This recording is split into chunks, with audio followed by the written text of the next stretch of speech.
Mon cher ami, si je pouvais, à travers ces mots, tendre la main et saisir la tienne en ce moment, je le ferais. Car ce que je m'apprête à partager avec toi n'est pas un simple sermon. C'est une interruption divine, orchestrée par le ciel précisément pour ce moment de ta vie. Quelque chose t'a poussé à t'arrêter ici aujourd'hui. Quelque chose t'a incité à prêter attention, alors que tu aurais pu passer ton chemin. Ce n'était pas un hasard, ce n'était pas une coïncidence. C'était la main du Dieu Tout-Puissant traversant le voile entre l'éternité et le temps pour te tapoter l'épaule et te dire « J'ai besoin de te parler. Ton cœur a-t-il sauté un battement, n'est-ce pas? C'est bien. Cela signifie que tu es encore spirituellement assez vivant pour ressentir le poids de l'éternité qui s'appuie contre cette seconde même. Permets-moi de te dire quelque chose qui va te secouer jusqu'au plus profond de ton être. Au cours des 7 dernières secondes, quelque chose a changé dans le royaume invisible. Ton ange gardien, oui, tu en as un, que tu l'aies reconnu ou non, vient de briser le protocole céleste.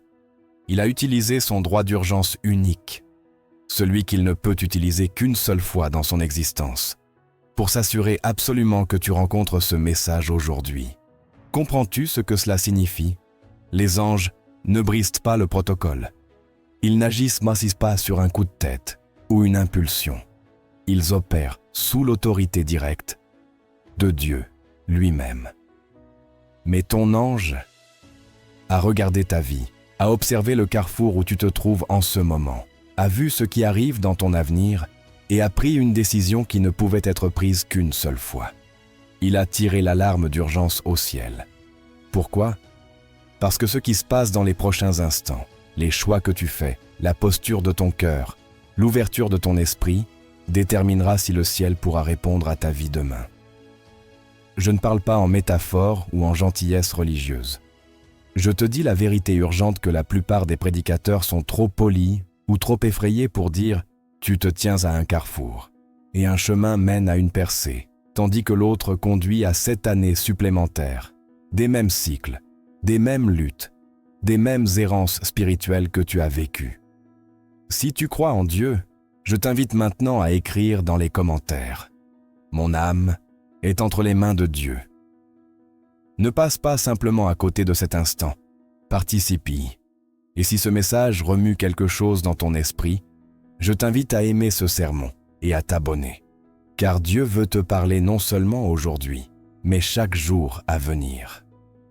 Ton engagement ne concerne pas les algorithmes ou les chiffres.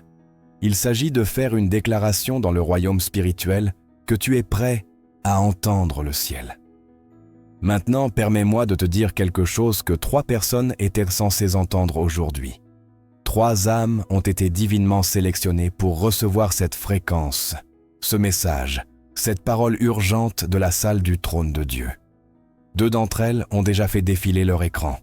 Elles ont ressenti l'élan, perçu le sillage, entendu le murmure, mais elles l'ont ignoré. Elles ont pensé « je reviendrai à cela plus tard ». Elles croyaient avoir du temps. Elles faisaient la confiance à demain. Mais toi, tu es le 3e. Tu es la dernière chance. Et si tu t'éloignes de cet instant, si tu traites cela comme un simple message religieux parmi d'autres, cette opportunité sera transférée à quelqu'un d'autre dans exactement 90 secondes. Et tu ne recevras pas une autre interruption divine comme celle-ci pendant 7 ans. 7 ans. Pense à où tu étais il y a 7 ans. Pense à toute la douleur que tu as endurée depuis, toutes les prières qui semblaient rebondir contre le plafond, toutes les portes qui se sont fermées en claquant devant toi, toutes les relations qui se sont effondrées, tous les rêves qui sont morts. Maintenant, imagine 7 années de plus comme celle-ci, 7 années supplémentaires à te sentir oublié par le ciel, 7 années de plus de sécheresse spirituelle. 7 années de plus à te demander si Dieu t'entend encore. C'est ce que tu choisis si tu ignores cet instant. Mais tu as ressenti ce changement juste maintenant, n'est-ce pas? Cette étrange lourdeur qui s'installe dans ta poitrine, cette connaissance inexplicable que quelque chose d'énorme se passe dans des royaumes que tu ne peux pas voir avec des yeux naturels. Ton esprit reconnaît ce que ton mental essaie encore de traiter. Ce n'est pas l'algorithme de YouTube qui suggère du contenu au hasard. Ce n'est pas un prédicateur qui essaie de manipuler tes émotions. C'est une intervention divine qui perce à travers 7 couches d'interférences spirituelles qui bloquaient tout la communication du ciel avec toi. Permets-moi de te décrire ce qui se passe dans le royaume invisible autour de ta vie. Il y a des forces sombres, intelligentes, stratégiques, qui travaillent sans relâche pour t'empêcher d'atteindre cet instant précis. Elles t'ont jeté des distractions, des notifications qui sonnent à des moments cruciaux, des pensées qui t'éloignent de la prière, une fatigue qui te rend trop épuisé pour chercher Dieu, et des divertissements qui engourdissent ta faim spirituelle. Elles ont créé un schéma d'interférence sophistiqué autour de ta vie, parce qu'elles savent quelque chose que tu ne comprends pas encore pleinement. Tu es dangereux pour les ténèbres quand tu es pleinement éveillé. La Bible nous dit dans Éphésiens 6:12 « Car nous ne luttons pas contre la chair et le sang, mais contre les principautés, contre les puissances, contre les dominateurs des ténèbres de ce siècle, contre les armées spirituelles de la méchanceté dans les lieux célestes. » Tu es dans un combat, mon ami, et tu ne savais même pas que tu étais sur le ring. Chaque matin, tu te réveilles épuisé, même après une nuit complète de sommeil. Ce n'est pas juste du stress ou de l'âge. Tu as livré des batailles spirituelles pendant que tu dormais. Ton esprit a lutté contre des forces qui veulent avorter ton dessein avant que tu ne le découvres. Pense à ta vie en ce moment. Depuis combien de temps es-tu fatigué? Depuis combien de temps la paix te semble-t-elle insaisissable? Depuis combien de temps as-tu l'impression que quelque chose bloque ta percée? Ce n'est pas dans ton imagination. C'est une guerre spirituelle. Et la raison pour laquelle elle est si intense autour de ta vie, c'est à cause de ce que Dieu a placé en toi. Tu n'es pas juste une personne essayant de survivre à la vie. Tu portes un destin si menaçant pour l'agenda de l'enfer qu'ils ont assigné des forces démoniaques spécifiques pour te garder distrait, confortable et opérant bien en dessous de ton potentiel divin. Que choisiras-tu aujourd'hui? Vas-tu rejeter ceci comme une manipulation émotionnelle? Ou vas-tu reconnaître cela comme l'appel au réveil dont ton âme a désespérément besoin? La décision que tu prends en cet instant résonne dans l'éternité. Le ciel se penche en avant. Les anges regardent. Et Dieu lui-même attend de voir si tu vas enfin cesser d'eux. Le traiter comme une option et commencer à le traiter comme essentiel. Permets-moi de t'emmener derrière le voile et de te montrer quelque chose qui s'est passé il y a 12 heures. Quelque chose dont tu n'avais aucune idée pendant que tu dormais, travaillais ou vaquais à tes occupations quotidiennes. Dans la salle d'audience du ciel, ton nom a été appelé, pas murmuré dans une conversation anodine entre anges, mais crié, annoncé avec le poids et la formalité qui exige que chaque être céleste y prête attention. La cour était en session, et tu étais le cas entendu. L'accusateur, et tu sais de qui je parle, ce serpent ancien, le diable lui-même, avait construit un dossier contre toi. 7 ans de documentation méticuleuse. Peux-tu imaginer 7 ans de preuves compilées, organisées et présentées avec une précision juridique? Chaque moment où tu as choisi le confort, plutôt que l'appel a été enregistré. Chaque fois que tu as appuyé sur le bouton « snooze » au lieu de rencontrer Dieu dans la prière, a été documenté.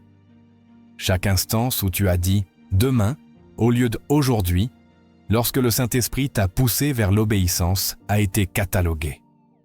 Chaque prière que tu as commencée avec passion, mais abandonnée à mi-phrase parce que ton téléphone a vibré, ou que Netflix semblait plus intéressant a été inscrite comme preuve. La Bible nous dit dans Apocalypse 12:10 que Satan est l'accusateur de nos frères, qui les accuse devant notre Dieu, jour et nuit. Ce n'est pas une métaphore, c'est la réalité. Et il y a 12 heures, il s'est tenu devant le trône avec une pile de preuves qui peignaient un tableau dévastateur de ta négligence spirituelle. Chaque matin où tu as saisi ton téléphone avant de chercher la présence de Dieu a été enregistré. Chaque jour où tu as planifié ton emploi du temps sans consulter celui qui tient ton avenir, a été documenté. Chaque moment où tu as choisi la voie du monde plutôt que le murmure de Dieu a été classé comme preuve. Le jugement était sur le point d'être scellé. Le marteau était levé. La justice du ciel était sur le point de déclarer que tu avais épuisé tes opportunités, que tu avais pris la grâce pour acquise une fois de trop, que la porte de la miséricorde était sur le point de se fermer. À ce moment terrible, quand l'éternité a retenu son souffle, quelque chose d'inédit s'est produit. Ton ange gardien a fait ce que les anges font rarement. Il a invoqué la clause de miséricorde. Maintenant, comprends ceci.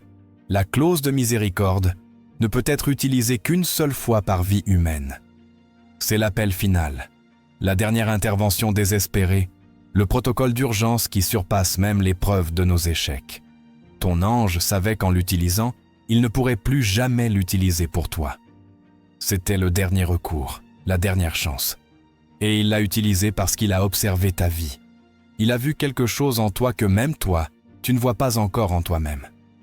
Et il ne pouvait supporter de voir ton destin mourir dans cette salle d'audience. Il a présenté une contre-preuve. Il a montré au ciel les batailles que tu as menées, que personne n'a vues. Te souviens-tu de ces nuits à 3 heures du matin où tu ne pouvais pas dormir? Quand l'anxiété écrasait ta poitrine et que tes larmes trempaient ton oreiller. Quand tu as crié vers Dieu, même si tu n'étais pas sûr qu'il écoutait. Ton ange a présenté ces moments. Il a montré les fois où tu as presque abandonné. Et je veux dire, vraiment presque abandonné. Mais d'une manière ou d'une autre, par une grâce mystérieuse, tu as continué à respirer, à essayer, à espérer. Ils ont affiché les prières que tu as faites pour les autres, alors que ta propre vie s'effondrait. Quand tu avais toutes les raisons d'être égoïste, mais que tu as choisi d'intercéder pour la percée de quelqu'un d'autre. Et puis, ils ont montré au ciel tes larmes. Sais-tu que Psaume 56, verset 8, dit que Dieu garde nos larmes dans une bouteille? Chaque larme que tu as versée est collectée, cataloguée, mémorisée par le ciel. Pas une seule n'est tombée inaperçue. Pas une seule n'a été gaspillée. L'accusateur a présenté tes échecs. Ton ange a présenté ta fidélité. Imparfaite, trébuchante, mais fidélité néanmoins. À ce moment, la salle d'audience est devenue silencieuse. Le marteau s'est arrêté en plein air. Les anges se sont penchés en avant. Les anciens autour du trône ont retenu leur souffle. Et puis Dieu a prononcé 4 mots qui ont tout changé. Donnez-lui une autre chance. Cette chance, c'est maintenant, cet instant. Ces mots que tu lis ou entends en ce moment. Ce n'est pas un sermon aléatoire qui est apparu par hasard dans ta vie. C'est le résultat direct d'une décision prise dans la salle d'audience du ciel, il y a 12 heures. Le ciel a regardé ta vie, a examiné les preuves contre toi, a entendu la miséricorde plaidée par ton ange et a décidé de te donner une autre opportunité pour bien faire les choses. Mais voici ce que tu dois comprendre, et je vais être brutalement honnête avec toi. C'est la dernière. Il n'y aura plus d'appel après cela. Il n'y aura plus de dérogation d'urgence. Ton ange a utilisé son intervention unique dans une vie. Dieu a prononcé sa parole de miséricorde. La salle d'audience t'a donné une autre chance. Ce que tu en fais dépend entièrement de toi.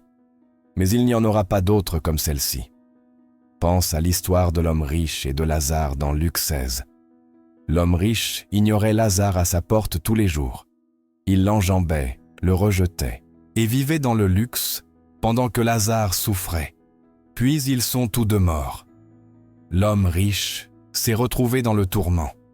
Et depuis cet endroit d'angoisse, il a supplié Abraham d'envoyer Lazare revenir d'entre les morts pour avertir ses frères. Il voulait que quelqu'un retourne et leur dise de changer avant qu'il ne soit trop tard. Et Abraham a dit quelque chose de glaçant. Ils ont Moïse et les prophètes, qu'ils les écoutent. Tu as plus que Moïse et les prophètes. Tu as la parole complète de Dieu. Tu as le Saint-Esprit. Tu as le témoignage de millions de croyants. tu as la preuve des prières exaucées dans ta propre vie. Et maintenant, tu as cette intervention divine, cette miséricorde de la salle d'audience, cette dérogation d'urgence du ciel. Que te faut-il de plus? Que pourrait faire Dieu de plus pour attirer ton attention? Voici ma question pour toi, et je veux que tu y réfléchisses sérieusement. Si le ciel a pris autant de peine pour t'atteindre aujourd'hui, qu'est-ce que cela dit de l'amour que Dieu a pour toi? Qu'est-ce que cela dit du destin qu'il a pour toi? Qu'est-ce que cela dit de l'importance de cet instant? L'accusateur voulait que tu sois fini. L'enfer voulait que ton dossier soit clos. Les ténèbres voulaient que ton dessein soit avorté. Mais le ciel a dit « Pas encore ». Donnez-lui une autre chance. Ne la gaspille pas. Ne traite pas cela comme tous les autres messages que tu as entendus et oubliés d'ici demain. Ne laisse pas cet instant passer dans la collection d'expériences spirituelles qui t'ont brièvement ému, mais n'ont rien changé de manière permanente. La salle d'audience a rendu son verdict, miséricorde. Maintenant, la question est, que feras-tu de cette miséricorde? Maintenant, je dois te révéler quelque chose que l'enfer a désespérément, frénétiquement essayé de te cacher depuis le jour de ta naissance. Tu n'es pas juste une autre personne essayant de survivre à cette vie, de payer tes factures et d'atteindre la retraite. Tu n'es pas juste un visage de plus dans la foule, une statistique de plus, une âme ordinaire, errant dans une existence banale. Tu portes quelque chose en toi si dangereux pour le royaume des ténèbres, qu'ils ont assigné 12 démons, 12 forces spirituelles stratégiques spécifiques pour te garder distrait, confortable et opérant dans la médiocrité. 12. Ce n'est pas un chiffre que je lance pour un effet dramatique. C'est l'affectation réelle. Et pourquoi 12? Parce qu'ils savent ce que tu ne sais pas encore. Ils ont lu les plans de ton destin que Dieu a dessinés avant la fondation du monde. Ils ont vu ce qui se passe si tu te réveilles pleinement à qui tu es vraiment. Ils ont calculé ce qui arrive si tu te rends complètement à ce que Dieu a placé en toi lorsqu'il t'a tissé dans le ventre de ta mère. Voici ce qui les terrifie. Si tu atteins un jour ton plein potentiel en Christ, toute leur forteresse sur ta lignée s'effondre. Pense à cela, ta lignée. Ce n'est pas juste à propos de toi. Leur stratégie contre toi est générationnelle. Ils travaillent sur ta lignée familiale depuis des décennies, peut-être des siècles. Des schémas d'addiction, des cycles de pauvreté, des modèles de relations brisées, des plans de tiédeur spirituelle. Ces choses ne se sont pas développées au hasard. Elles ont été systématiquement construites, génération après génération, pour garder ta famille loin de son dessein divin. Et maintenant, tu es arrivé. Et le ciel t'a marqué comme le briseur de génération, celui qui brise les chaînes, celui qui se lèvera et dira « Cela s'arrête avec moi ». C'est pourquoi la guerre autour de ta vie a été si intense. C'est pourquoi tu as affronté des obstacles que d'autres n'ont pas rencontrés. C'est pourquoi des opportunités qui auraient dû s'ouvrir pour toi sont restées fermées. C'est pourquoi des relations qui auraient dû fonctionner se sont effondrées. C'est pourquoi ta santé a été attaquée. C'est pourquoi tes finances sont en crise constante.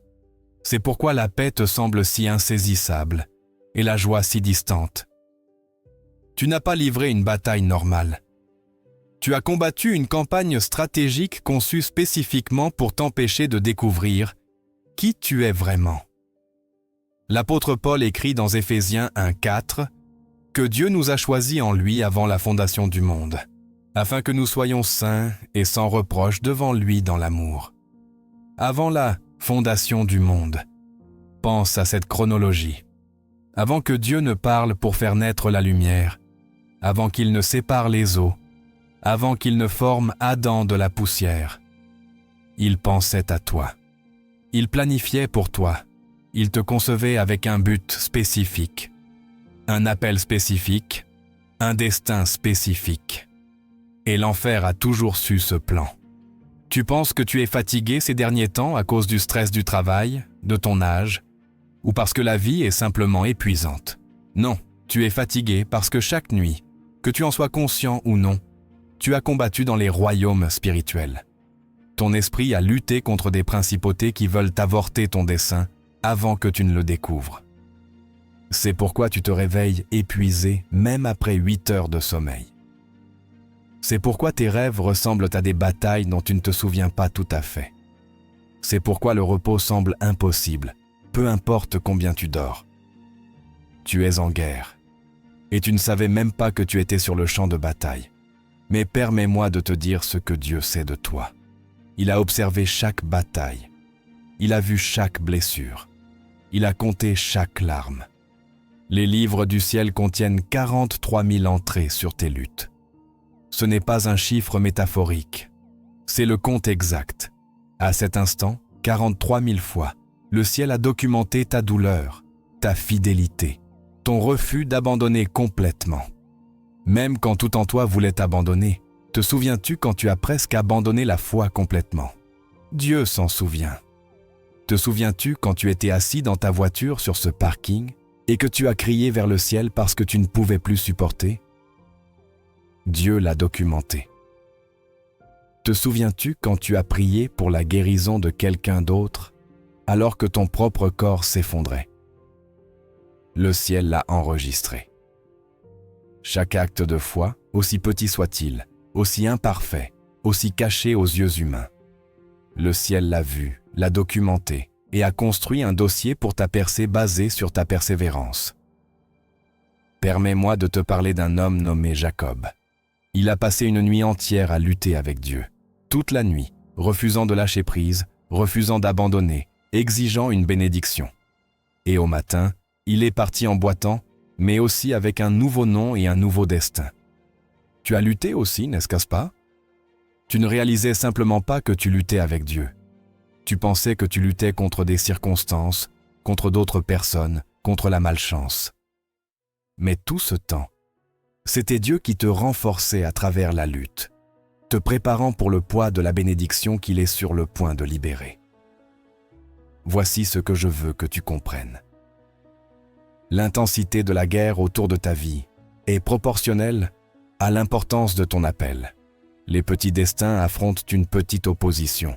Mais toi, tu as affronté une guerre qui a essayé de te détruire, une dépression qui a essayé de t'anéantir, une anxiété qui a essayé de te paralyser, des trahisons qui auraient dû te briser, des pertes qui auraient pu t'achever. Et pourtant, te voilà, toujours debout, toujours respirant, croyant encore assez pour lire ces mots en ce moment. Ce n'est pas de la chance, ce n'est pas une coïncidence. C'est la main de Dieu qui te préserve parce que ton histoire n'est pas encore terminée. Ces 12 démons assignés à toi, ils sont terrifiés en ce moment parce que ce message perce leur schéma d'interférence. Cet instant perturbe leur stratégie. Ton réveil est leur cauchemar. Et quand tu te lèveras enfin dans la plénitude de ce que Dieu a créé en toi, quand tu entreras enfin dans l'autorité et le pouvoir qui t'ont toujours appartenu, quand tu cesseras enfin de jouer petit et commenceras à marcher dans ton dessein divin, leur mission échouera et ta lignée entrera dans la liberté. Que feras-tu de cette révélation? Vas-tu continuer à vivre comme si tu étais ordinaire alors que le ciel sait que tu es extraordinaire? Vas-tu continuer à accepter la médiocrité alors que Dieu t'a destiné à la grandeur? Vas-tu continuer à laisser ces 12 démons gagner? Ou vas-tu enfin te lever et déclarer que ça suffit? Tu vis dans un monde qui t'a systématiquement entraîné, programmé et conditionné à traiter le Dieu Tout-Puissant comme un plan de secours, comme une assurance d'urgence que tu gardes dans la boîte à gants au cas où, comme une machine distributrice cosmique que tu approches uniquement quand tu as besoin de quelque chose. On t'a appris à croire que Dieu est distant, attendant quelque part au ciel, jetant occasionnellement un coup d'œil aux affaires humaines quand il n'est pas trop occupé à gérer l'univers. Mais permets-moi de te dire quelque chose avec toute la conviction de mon esprit. C'est le plus grand, le plus dévastateur mensonge que l'enfer ait jamais vendu à l'humanité. Dieu n'est pas distant.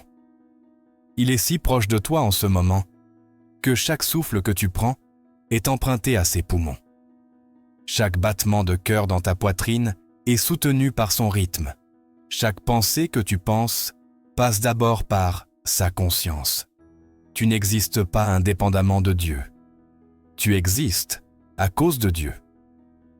En Dieu, par Dieu, moment après moment, souffle après souffle. Colossiens 1 verset 17 nous dit qu'en lui, toute chose subsiste.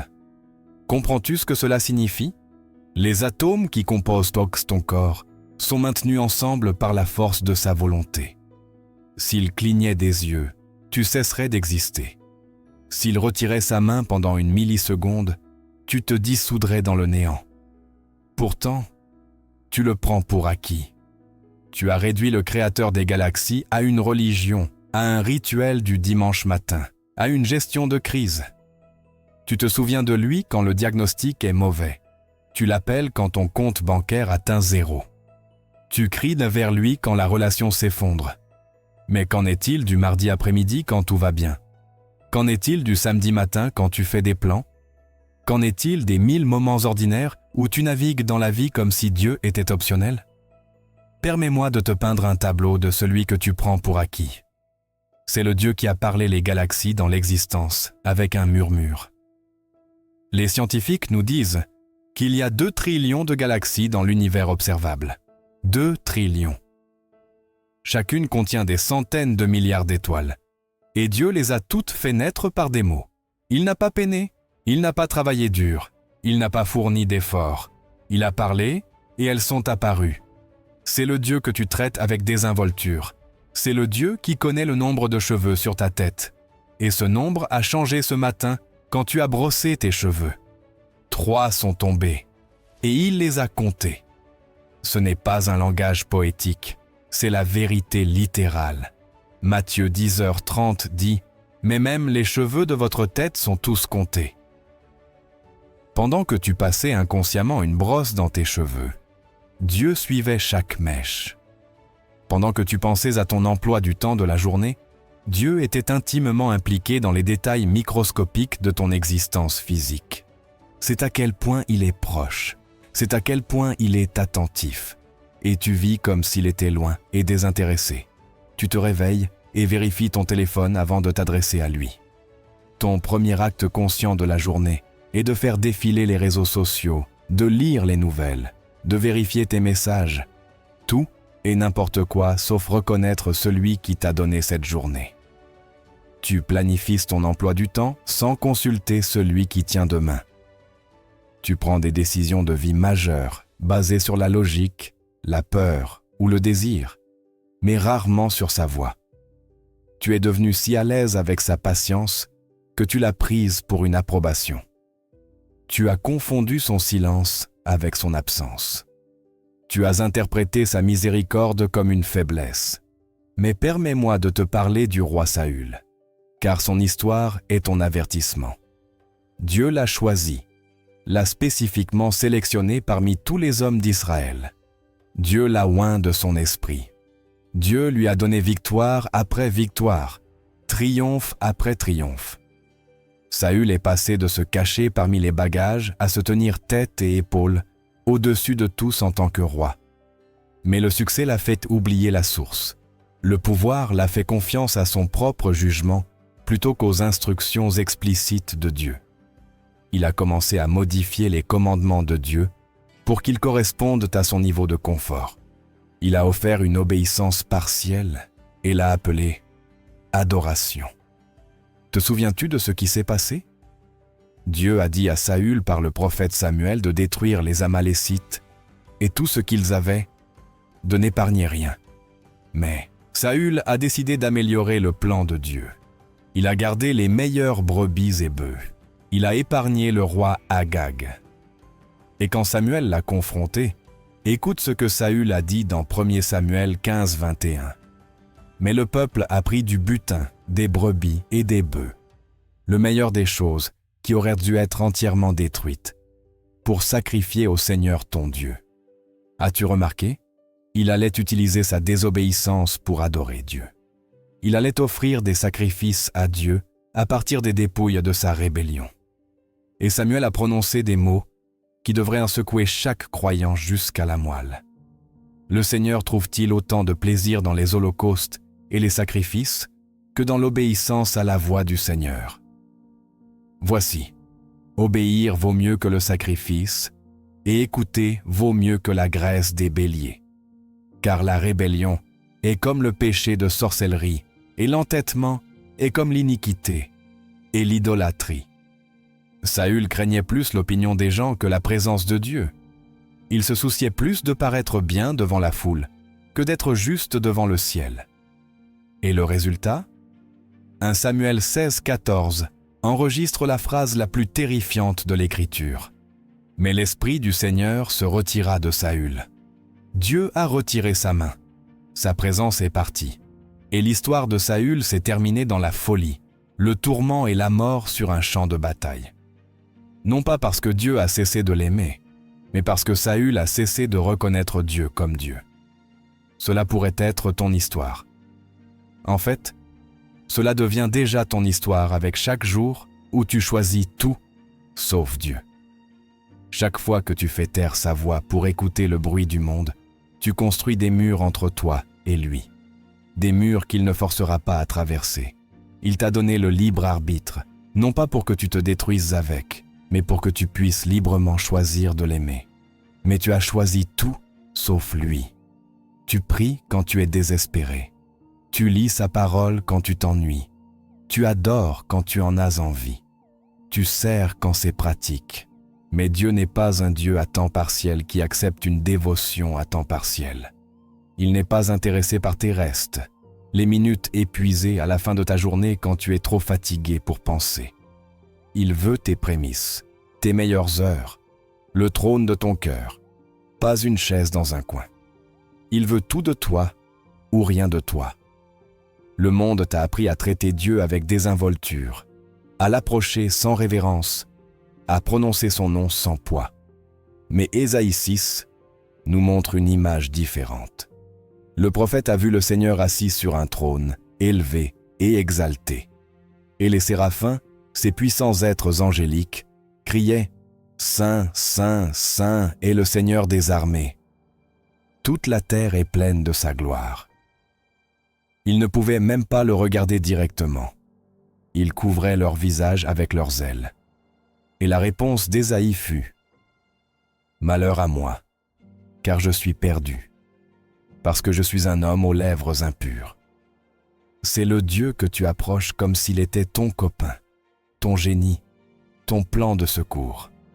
Tu as perdu la crainte du Seigneur, et en perdant cela, tu as perdu le commencement de la sagesse. Proverbe 9.10 nous dit clairement « La crainte du Seigneur est le commencement de la sagesse. » Sans une révérence appropriée, sans une crainte appropriée, sans reconnaître qui il est vraiment, tu ne peux pas marcher dans la sagesse. Tu ne peux pas accéder à ses conseils, tu ne peux pas expérimenter sa puissance. Alors, voici ma question. Combien de temps vas-tu continuer à le prendre pour acquis? Combien de chances supplémentaires penses-tu avoir? Souviens-toi de ce que nous avons dit à propos du roi Saül, comment il a commencé à modifier les commandements de Dieu, offrant une obéissance partielle et l'appelant adoration. Permets-moi de t'emmener plus profondément dans sa tragédie, car c'est un miroir tendu devant ta vie en ce moment. Et ce que tu vois dans ce reflet va soit te sauver, soit te condamner. La chute de Saül n'a pas été soudaine. Elle a été graduelle. C'était une lente dérive qui a commencé avec de petits compromis, des rejets désinvoltes des instructions spécifiques de Dieu, et la croyance insidieuse que son jugement était tout aussi bon que celui de Dieu. La vérité terrifiante est que Saül ne s'est pas réveillé un jour en décidant de se rebeller contre Dieu. Il n'a pas fait un choix conscient de détruire son destin. Il s'est simplement mis à l'aise. Le succès l'a enivré. Les foules acclamant son nom sont devenues plus importantes que la voix de Dieu parlant dans le silence. Il a commencé à mesurer ses décisions par l'opinion publique plutôt que par la direction divine. Et peu à peu, jour après jour, choix après choix, il s'est éloigné de la présence qu'il avait fait roi en premier lieu. Quand Samuel l'a confronté à propos d'avoir épargné le roi Agag et le meilleur du bétail, la réponse de Saül révèle tout ce qui ne va pas avec le christianisme désinvolte. Il a dit dans 1 Samuel 15.15 « Ils les ont apportés des Amalécites, car le peuple a épargné le meilleur des brebis et des bœufs pour sacrifier au Seigneur ton Dieu. Et le reste, nous l'avons entièrement détruit. Remarque ce langage. Ton Dieu, pas mon Dieu, pas notre Dieu, mais ton Dieu. Saül avait déjà créé une distance dans son cœur. Dieu était devenu le souci de quelqu'un d'autre, la priorité de quelqu'un d'autre. Et puis vient le moment qui devrait faire trembler chaque croyant. Premier, Samuel 16,14, enregistre avec une simplicité dévastatrice. Mais l'esprit du Seigneur se retira de Saül, et un esprit de détresse de la part du Seigneur le troubla. La présence est partie. L'onction s'est levée. La protection a été retirée. Et dans le vide laissé par l'Esprit de Dieu, le tourment s'est engouffré. Saül a passé le reste de sa vie hanté, paranoïaque, consumé par la jalousie, prenant des décisions de plus en plus désespérées et destructrices. Il a consulté une sorcière dans ses derniers jours, cherchant des conseils auprès des morts, parce qu'il avait perdu l'accès au Dieu vivant. Et il est mort sur le mont Gilboa, se suicidant plutôt que de faire face à la capture par son ennemi. C'est ce qui arrive quand tu prends Dieu pour acquis. C'est ce qui arrive quand tu traites sa patience comme une permission.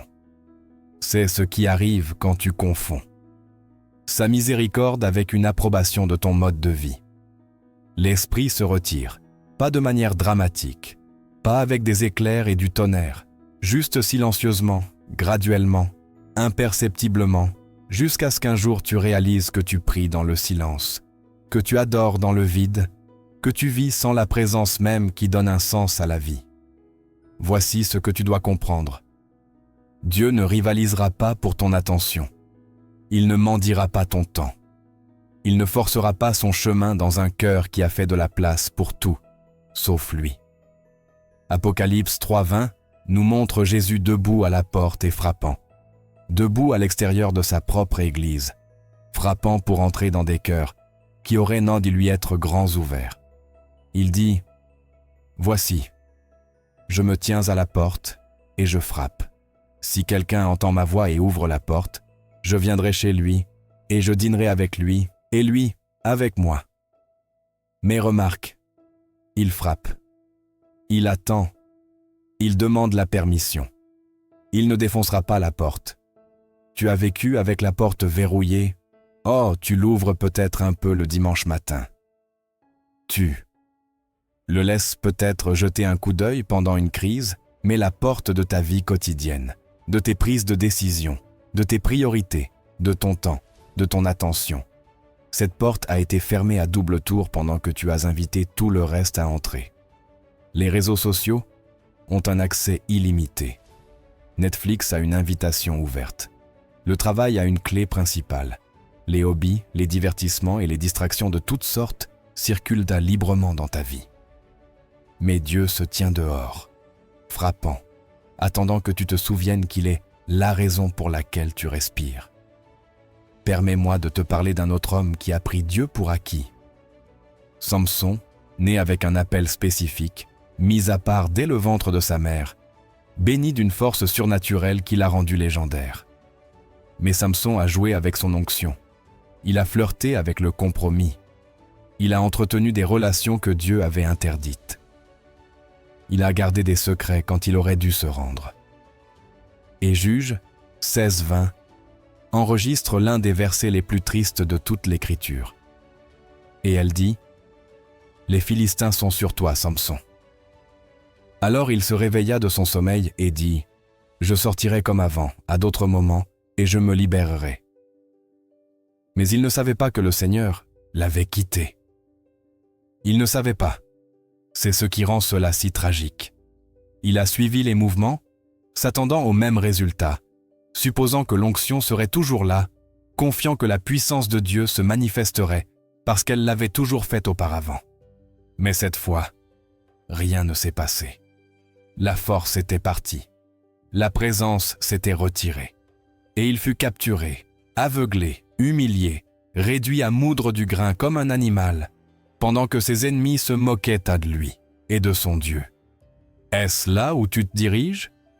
Faire des gestes religieux, supposer que la bénédiction de Dieu est automatique, confiant que tout s'arrangera, parce que ça s'est toujours arrangé avant. Mais si cette fois était celle où l'esprit ne se montrait pas? Et si cet instant était celui où Dieu disait enfin « Assez.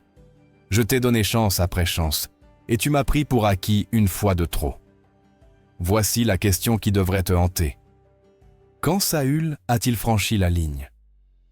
Quand est-il passé de luttant mais sincère à abandonné par Dieu? À quel moment précis l'esprit s'est-il retiré? Était-ce le premier compromis, le 10e, le 100e? La Bible ne nous le dit pas, et c'est ce qui rend cela si dangereux. Tu ne sais pas que tu as franchi la ligne jusqu'à ce que tu l'aies franchie. Tu ne sais pas que tu as attristé l'esprit jusqu'à ce que tu tendes la main vers lui et trouves le vide. Tu ne sais pas que tu as pris la grâce pour acquise une fois de trop, jusqu'à ce que la miséricorde cesse de répondre au téléphone. Je n'essaie pas de t'effrayer pour t'amener au ciel. J'essaie de te réveiller avant que tu ne perdes ce que tu ne réalises même pas que tu joues. Chaque jour où tu choisis le confort, plutôt que l'appel, est un jour plus proche du départ spirituel. Chaque moment où tu donnes la priorité à quoi que ce soit au-dessus de Dieu est une brique dans le mur qui te sépare de sa présence.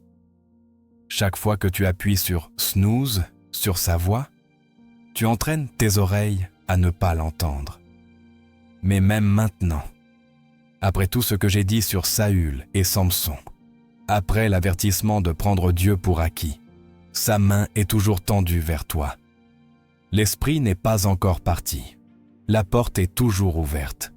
L'opportunité de restauration est encore disponible, mais le temps presse, et demain n'est pas garanti. Maintenant, nous arrivons au moment où le ciel et la terre se croisent, où le royaume invisible atteint tes circonstances visibles, où ce que j'ai prêché cesse d'être un sermon et devient une rencontre personnelle. Parce que dans les prochaines 72 heures, Dieu va t'envoyer 3 signes indéniables. Pas des indices subtils que tu dois plisser les yeux pour voir. Pas des moments, peut-être que c'était Dieu, que tu débattras dans ton esprit. 3 confirmations indéniables que tout ce que tu as entendu aujourd'hui vient directement de la salle du trône du ciel pour ta situation spécifique. Le premier signe arrivera dans les 6 heures, suivant cet instant. Quelqu'un que tu n'as pas entendu depuis des années, je parle d'années, pas de semaines ou de mois, va te contacter. Ça pourrait être un appel téléphonique, un message texte, un courriel, un message sur les réseaux sociaux, mais ils vont tendre la main. Et quand ils le feront, les mots qu'ils prononceront se rapporteront directement à ce pourquoi tu as prié en secret. Cette prière secrète que tu n'as dite à personne. Cette demande spécifique que tu as murmurée à Dieu, quand personne d'autre n'écoutait, cette personne parlera sans le savoir directement dans cette situation exacte. Et quand cela arrivera, tu sauras. Tu sauras sans aucun doute que Dieu t'a entendu et que Dieu te répond. Le deuxième signe arrivera demain. Il y a une porte dans ta vie que tu pensais définitivement fermée. Une opportunité d'emploi qui t'a rejeté. Une relation qui s'est mal terminée. Un rêve qui est mort. Une possibilité que tu as abandonnée. Demain, cette porte va s'entrouvrir juste assez pour que tu voies à nouveau une possibilité. Elle ne s'ouvrira pas grand immédiatement. Dieu teste ta foi, ta volonté d'avancer vers ce qu'il ouvre. Mais tu verras du mouvement là où il n'y avait que de l'immobilité. Tu ressentiras de l'espoir là où il n'y avait que de la résignation. Et tu reconnaîtras cela comme la confirmation numéro 2. Le troisième signe arrivera le 3e jour. Remarque le schéma biblique de 3 jours, tout comme Jésus dans le tombeau. Celui-ci sera physique. Quelque chose dans ton corps qui t'a dérangé va soudainement changer. Peut-être est-ce cette douleur chronique dans ton dos avec laquelle tu as appris à vivre. Peut-être est-ce cette fatigue qui ne s'en va jamais, peu importe combien tu dors. Peut-être est-ce cette anxiété qui repose comme une pierre dans ta poitrine. Le 3e jour, tu ressentiras une guérison, un soulagement ou une soudaine montée d'énergie que tu ne peux pas expliquer médicalement. C'est ta confirmation physique que le ciel a non seulement entendu, mais a répondu à ta vie. Mais écoute attentivement. Ces signes viennent avec des conditions. Ils ne sont pas automatiques. Ils ne sont pas inconditionnels. À partir de maintenant, pendant les prochaines 72 heures, j'ai besoin que tu cherches Dieu comme si ta vie en dépendait. Parce qu'elle en dépend. Tout change dans les 3 prochains jours, ou rien ne change pendant les 7 prochaines années. Il n'y a pas de terrain d'entente, pas de participation partielle, pas de « je vais essayer un peu et voir ce qui se passe ». C'est tout ou rien. Voici ton devoir spécifique. Réveille-toi demain à 5h55. Pas 6h, parce que c'est plus facile à retenir. Pas 5h45, parce que tu es déjà matinal. Exactement 5h55. Mette ton réveil maintenant pendant que tu y penses. Cette heure précise a une signification dans le royaume spirituel pour toi personnellement. Je ne peux pas expliquer toutes les raisons pourquoi. Certaines choses que Dieu garde comme des mystères, mais cette heure précise crée un ciel ouvert au-dessus de ta vie pour les prochaines 72 heures. Quand tu te réveilleras à 5h55, avant que tes pieds ne touchent le sol, avant que tu ne prennes ton téléphone, avant que tu ne te traînes jusqu'à la salle de bain ou que tu ne commences à penser au café, dis ces mots exacts. Je te choisis aujourd'hui au-dessus de tout le reste. J'abandonne mes plans à ton dessein. Je suis à l'écoute. Ensuite, tais-toi pendant 7 minutes. Pas 5 minutes, pas 10 minutes, 7 minutes. Mets un minuteur si besoin. Et pendant ces 7 minutes, ne prie pas, ne lis pas ta Bible, n'adore pas. Écoute simplement. Assieds-toi dans un silence absolu et écoute la voix de Dieu. Cela pourrait venir sous la forme d'une pensée qui semble surgir de nulle part, tombant dans ton esprit pleinement formé. Cela pourrait venir comme une chaleur dans ta poitrine, une sensation physique qui porte une connaissance avec elle. Cela pourrait venir comme une clarté soudaine sur quelque chose qui te troublait. Mais Dieu parlera et tu sauras que c'est lui, parce que cela abordera exactement la chose que tu avais peur de lui confier. Cette peur secrète, cette honte cachée, cette question que tu avais trop peur de poser. Il va parler directement à cela. Voici la deuxième partie de ton devoir, et celle-ci va piquer un peu. Supprime 3 applications de ton téléphone maintenant. Tu sais lesquelles. Je n'ai pas besoin de les nommer parce que le Saint-Esprit les met en évidence dans ton esprit en ce moment même. Celles qui volent ton temps. Celles qui nourrissent la comparaison et te font sentir inférieur. Celles qui alimentent tes distractions et t'empêchent d'entendre la voix de Dieu. Peut-être est-ce un réseau social que tu fais défiler sans réfléchir pendant des heures. Peut-être est-ce un jeu qui est devenu une addiction. Peut-être est-ce une application de nouvelles qui te remplit de peur et d'anxiété. Supprime-les maintenant, pas plus tard. Le ciel ne peut pas télécharger un nouveau logiciel pendant que ton stockage est plein des applications de l'enfer. Ce n'est pas du légalisme ou des règles religieuses. C'est de l'hygiène spirituelle. Tu ne mangerais pas dans une assiette sale, n'est-ce pas? Tu ne boirais pas dans une tasse contaminée. Alors, pourquoi nourris-tu ton esprit de sources qui empoisonnent ton âme? Fais de la place pour Dieu, en supprimant ce qui rivalise avec son espace. 3e devoir. Envoie un message à quelqu'un maintenant avec ces mots exacts. J'ai prié pour toi. N'ajoute rien d'autre. N'explique pas. N'élabore pas. Envoie simplement ces 6 mots à la première personne qui te vient à l'esprit après avoir lu cette phrase. Là, maintenant, un visage ou un nom vient de traverser ton esprit. Cette personne a besoin de savoir que le ciel ne l'a pas oubliée. Elle est dans un endroit sombre, remettant tout en question, se demandant si Dieu sait même qu'elle existe. Et tu es sur le point d'être le messager qui sauve sa foi. Mais tu dois le faire immédiatement, avant que ton esprit ne te dissuade, avant que tu ne commences à trop y penser. Permets-moi de te montrer quelque chose sur le fonctionnement du royaume spirituel. Chaque action dans le monde naturel a un impact amplifié dans la dimension surnaturelle. Quand tu choisis Dieu plutôt que le confort, des armées d'anges se mobilisent en ta faveur. Quand tu donnes la priorité à sa présence plutôt qu'à tes plans, des missions divines sont envoyées. Quand tu obéis, même sans comprendre pourquoi, des chaînes se brisent dans des royaumes que tu ne peux pas voir avec des yeux naturels. 2 Rois 6 nous montre Élisée et son serviteur, entourés d'armées ennemies.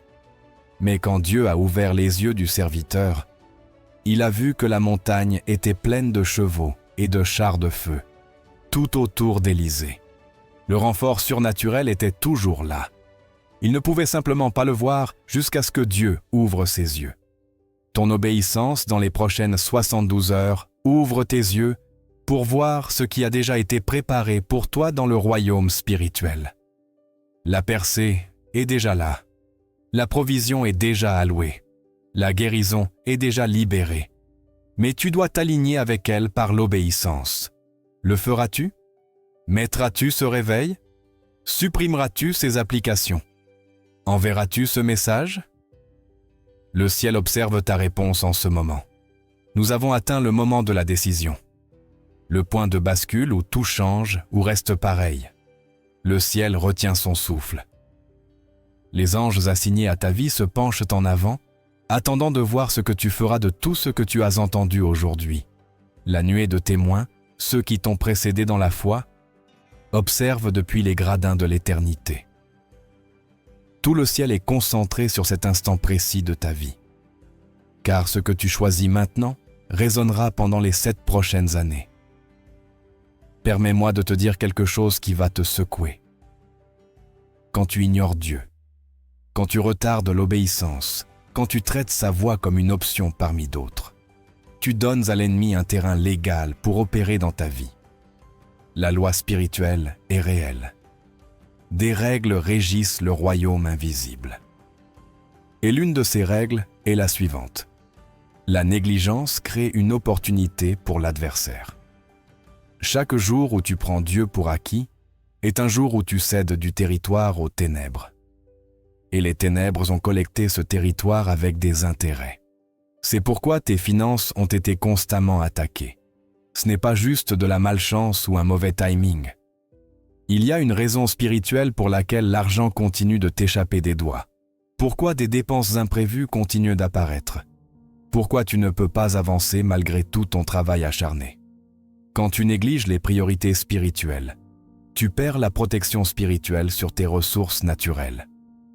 Malachie 3:10-11 promet que lorsque tu honores Dieu avec tes finances, il réprimandera le dévorateur pour toi. Mais lorsque tu le déshonores par la négligence, le dévorateur a accès. C'est pourquoi tes relations continuent d'échouer. Pourquoi des personnes qui semblaient parfaites se révèlent-elles toxiques? Pourquoi des connexions qui auraient dû prospérer se sont-elles flétries?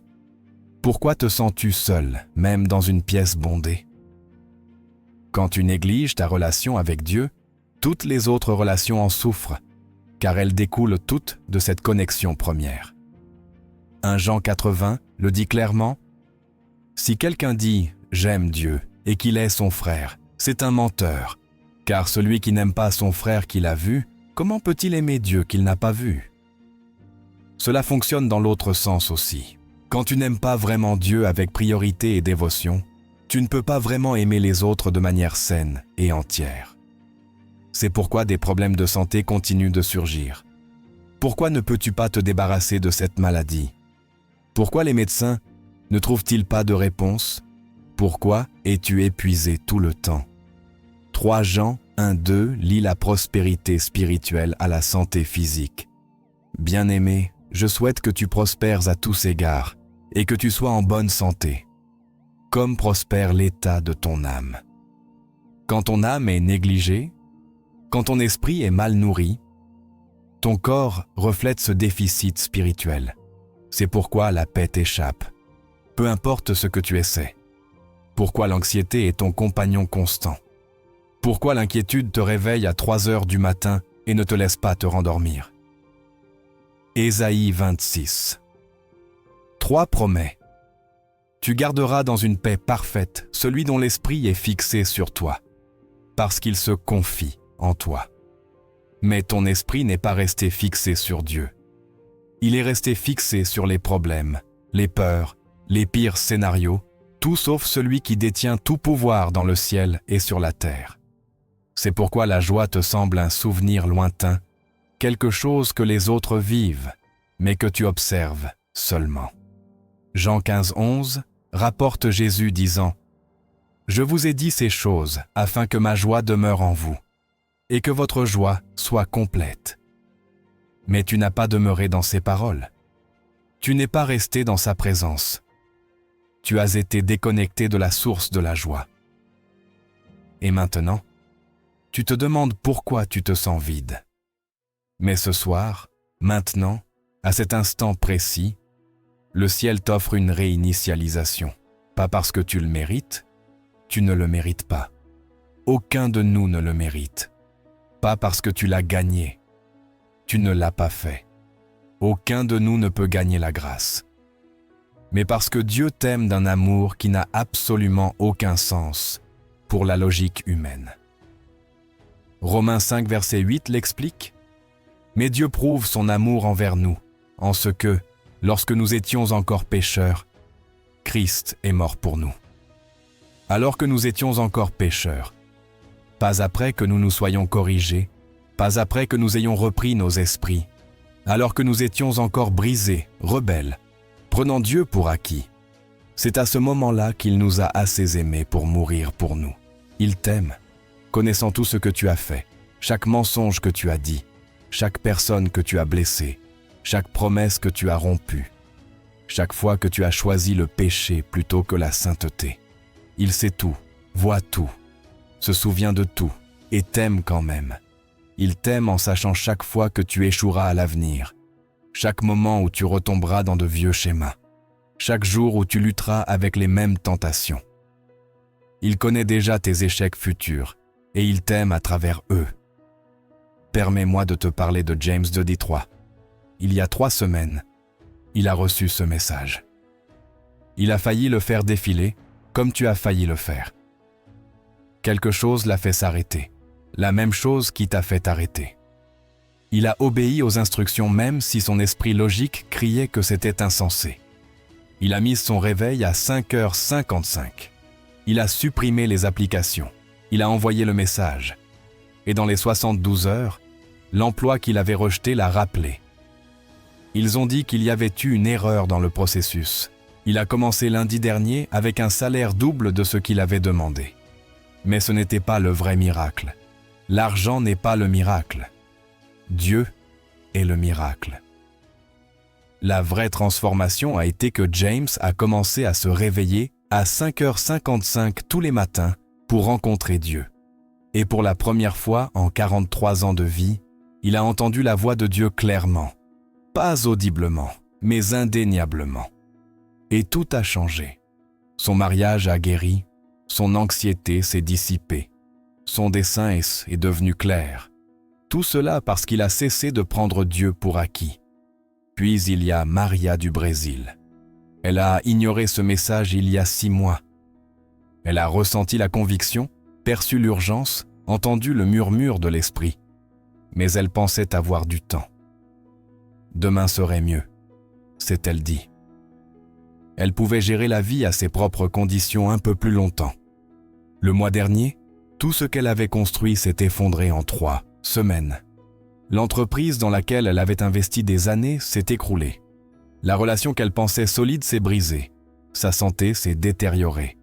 Elle a envoyé un message hier disant qu'elle souhaitait avoir écouté. Elle recommence maintenant. Mais elle a perdu 6 mois de destin qu'elle ne pourra jamais récupérer. Le temps n'est pas renouvelable. Tu ne peux pas recycler les jours gaspillés.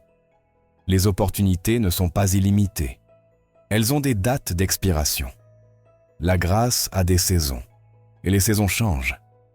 Galates 6:7 nous avertit. Ne vous y trompez pas. On ne se moque pas de Dieu. Ce qu'un homme sème, il le moissonnera aussi. Tu as semé la négligence. Tu as planté la procrastination. Tu as cultivé un christianisme désinvolte et tu récoltes la moisson de cette plantation dans chaque domaine de ta vie. Si tu as écouté jusqu'ici, je t'invite à aimer et partager ce message avec quelqu'un qui a besoin de l'entendre. Dis-nous dans les commentaires d'où tu regardes. Nous prions pour chaque ville, chaque nation représentée ici aujourd'hui. Et si tu ne t'es pas encore abonné, je t'invite à t'abonner pour recevoir un nouveau message de Dieu chaque jour. Car cette conversation entre toi et le ciel doit se poursuivre. Maintenant, tape 777 dans les commentaires. Ces 3 chiffres sont ton accord avec le ciel. Ils sont ta déclaration que tu en as fini avec prendre Dieu pour acquis. Ils sont ta signature sur un contrat spirituel qui dit « À partir de cet instant, je choisis Dieu en premier. » Pas éventuellement, pas quand c'est pratique, mais en premier, toujours, au-dessus de tout. Quand tu tapes ces chiffres, des documents au ciel sont estampillés pour le prouver. Des ressources retenues en dépôt sont libérées dans ta vie. Des anges en attente sont activés pour une mission. Des miracles programmés pour un jour sont déplacés à maintenant. Ce n'est pas de la superstition ou un rituel religieux. C'est toi qui fais une déclaration publique de reddition privée. Le portail qui s'est ouvert quand tu as commencé à lire ce message se ferme dans 60 secondes. Pas métaphoriquement, littéralement. La fréquence spirituelle qui a permis à cette parole de percer toutes les interférences autour de ta vie est sur le point de changer. Une fois qu'il se ferme, il ne s'ouvrira plus pendant 7 ans. 7 ans à te demander ce qui aurait pu être. 7 ans à savoir que tu avais un moment et que tu l'as manqué. 7 ans à regarder les autres marcher dans des bénédictions qui auraient pu être les tiennes. Ou maintenant, en cette seconde, tu changes tout. Tu arrêtes le cycle. Tu mets fin au schéma. Tu entres dans la version de toi que le ciel a toujours vue. Tu deviens dangereux pour les ténèbres et rayonnant de lumière. Tu passes de survivant à vainqueur, d'oublié à favorisé, de brisé à béni, de juste survivre à vivre abondamment. Mais tu dois choisir maintenant. Pas demain. Demain n'est pas entre tes mains, pas plus tard. Plus tard est un piège. Maintenant, ce souffle, ce battement de cœur, cet instant, choisis. Le maintenant, et regarde le ciel envahir tes circonstances impossibles avec une puissance qui rend le mot miracle trop petit. Le compte à rebours a commencé, ton destin attend, ta percée plane. Le ciel observe, l'enfer tremble, les anges sont prêts, c'est ton moment. C'est ton interruption divine, c'est ton buisson ardent, ta route de Damas, ta chambre haute. Tout change maintenant. Bienvenue au début de tout ce que tu attendais.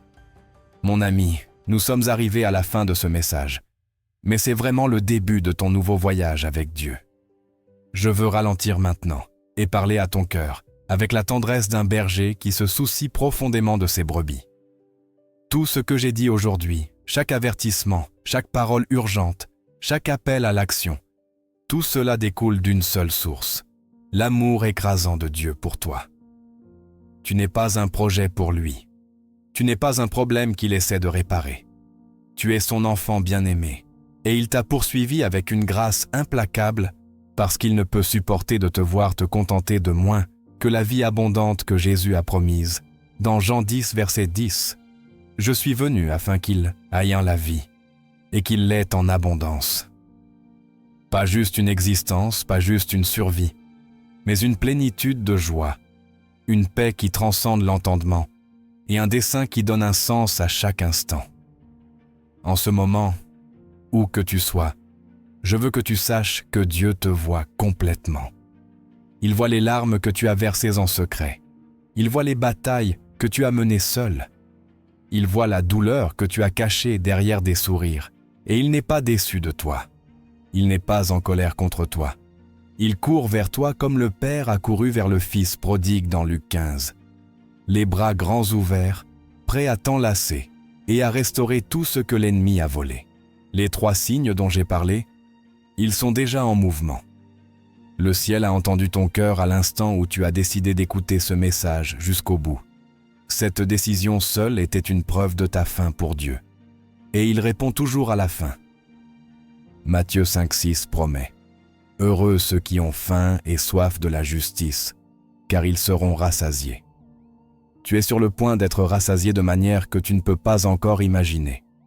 Mais plus que des signes, plus que des miracles, plus qu'une percée, ce que Dieu veut le plus, c'est une intimité avec toi. Il veut être ta première pensée le matin et ta dernière conversation la nuit.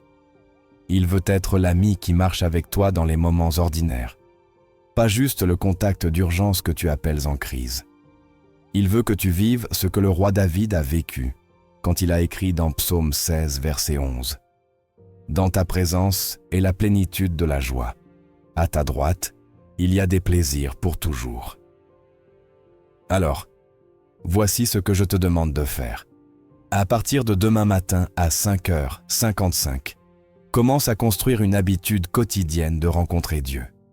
Pas par obligation ou par peur, mais par amour. Parle-lui comme tu parlerais à quelqu'un, en qui tu as une confiance totale. Écoute sa voix dans le silence. Lis sa parole, non pas comme un devoir religieux, mais comme des lettres d'amour du ciel. Et observe.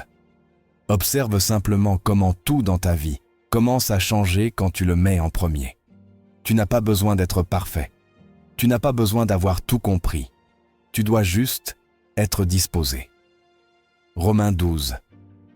1 nous exhorte, « Je vous exhorte donc, frères, par les compassions de Dieu, à offrir vos corps comme un sacrifice vivant, saint, agréable à Dieu, ce qui est votre service raisonnable. » Présente-toi simplement avec tes morceaux brisés et tout, et laisse-le faire la transformation. La percée pour laquelle tu as prié est de l'autre côté de la reddition. La guérison que tu cherches vient par sa présence. La paix que tu poursuis se trouve dans ses bras. Arrête de courir partout ailleurs. Reviens à la maison auprès du Père qui n'a jamais cessé de t'aimer, n'a jamais cessé de t'appeler, n'a jamais cessé de faire un chemin pour toi. Je prie pour toi en ce moment. Que tes yeux s'ouvrent pour voir à quel point Dieu t'aime. Que ton cœur soit adouci pour recevoir sa grâce. Que ta vie devienne un témoignage de ce qui se passe quand quelqu'un cesse enfin de prendre Dieu pour acquis et commence à le chérir au-dessus de tout. Tape 777 une fois de plus si tu prends cet engagement. Partage ce message avec les 3 personnes que Dieu t'a mises à l'esprit. Et ensuite, repose-toi dans cette promesse de Jérémie 29, verset 11. « Car je connais les projets que j'ai formés sur vous, dit l'Éternel, des projets de paix et non de malheur, afin de vous donner un avenir et une espérance. Ton avenir est lumineux, ton espérance est assurée. Ton Dieu est fidèle. » Que Dieu te bénisse, mon ami. Maintenant, va vivre comme l'enfant bien-aimé de Dieu que tu es.